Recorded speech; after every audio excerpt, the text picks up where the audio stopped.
这天一早醒来，我跟着我的老爸准备去爷爷的坟前祭拜。准确来说，是我的老爸跟着我。在出发前，我爸觉得回来太晚，已经过了祭祖的时间，嫌太麻烦，就没打算去。我对他说，既然回来了，怎么也得去一趟。他拗不过我，才上街去买了烟花爆竹。野火烧不尽，春风吹又生。这光阴总是一晃而过，然后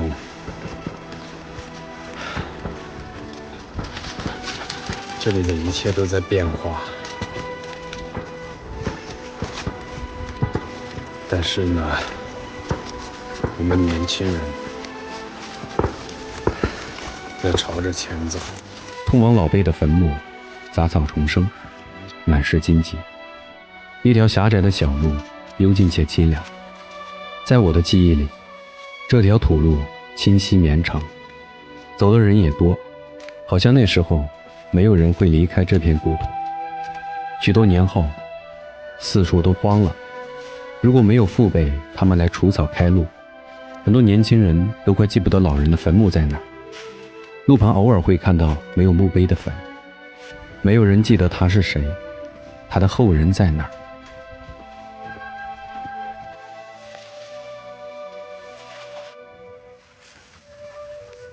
我也时常在思考一个问题，我们为什么要祭祀？直到爷爷去世的那天，我记得下了很大的雨，路很滑，村里的人抬着棺材寸步难行，人们踩着一条狭窄的路往上走，没路的时候，会有人肩扛木板顶出一条路来。道士先生在前吆喝着，不要倒，不要倒。女人们在一旁手足无措，一脸紧张地看着。我看着齐心的众人，脖子上都冒出了青筋。那一刻，我终于明白了为什么要祭祀。我们生在同一片土地上，同饮一泉水，生命的时间在长河变得那么渺小，在村里却如此的厚重。一代又一代的人扛着一口又一口的棺材。在我的记忆中，老辈的人拿着镰刀除草开路去祭祀，后来他们走不动了，把镰刀交给了父母，家中的兄长。他们迎着寒风，弯着腰，日复一日，年复一年。不仅仅是因为他们心中有着使命感，更多的是我们的根在那里。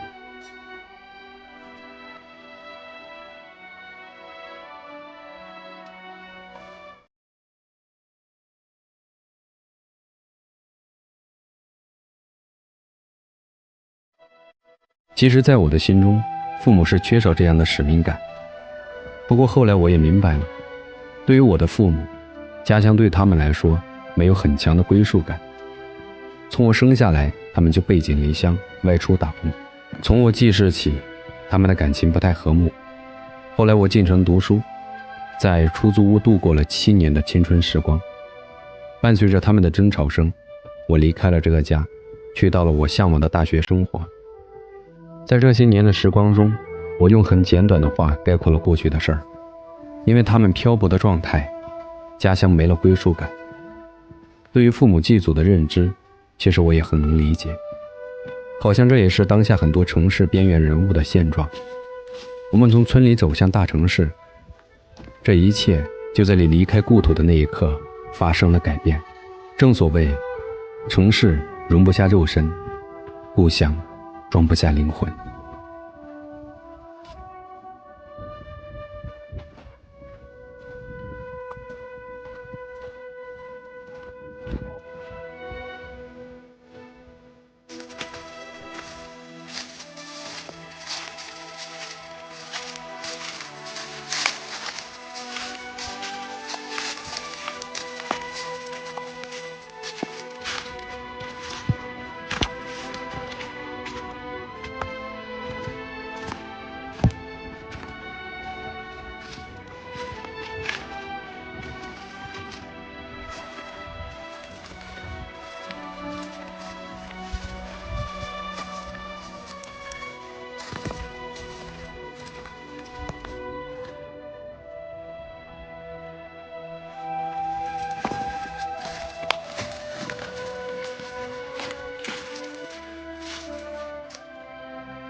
这里是以前用来祭祀用的，就是我们这边的老宅子，每家每户都会在这样的一个中堂，然后用来祭拜自己的祖先，就是每逢过年，然后呢，我们都会在这里用一桌好吃的好喝的，然后再来这儿祭拜祖先，把它祭拜完了，我们才能吃饭。但是现在呢，好像这方面的就是叫使命感吧，越来越少了。就是每一年回来都会觉得特别的凄凉。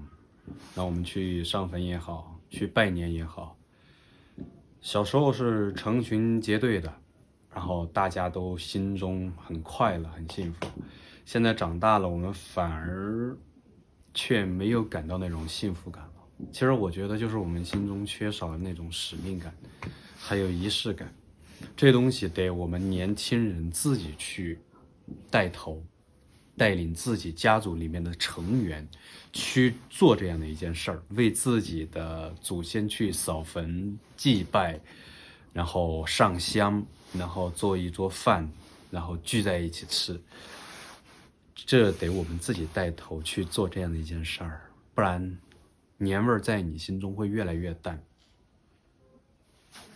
大概这条视频就是我想说的，我们年轻人应该从父辈老一辈的人手中去接下这份使命感，扛在自己的肩上，然后做一个承上启下的作用，到下一代他们还能记得自己的根在哪里。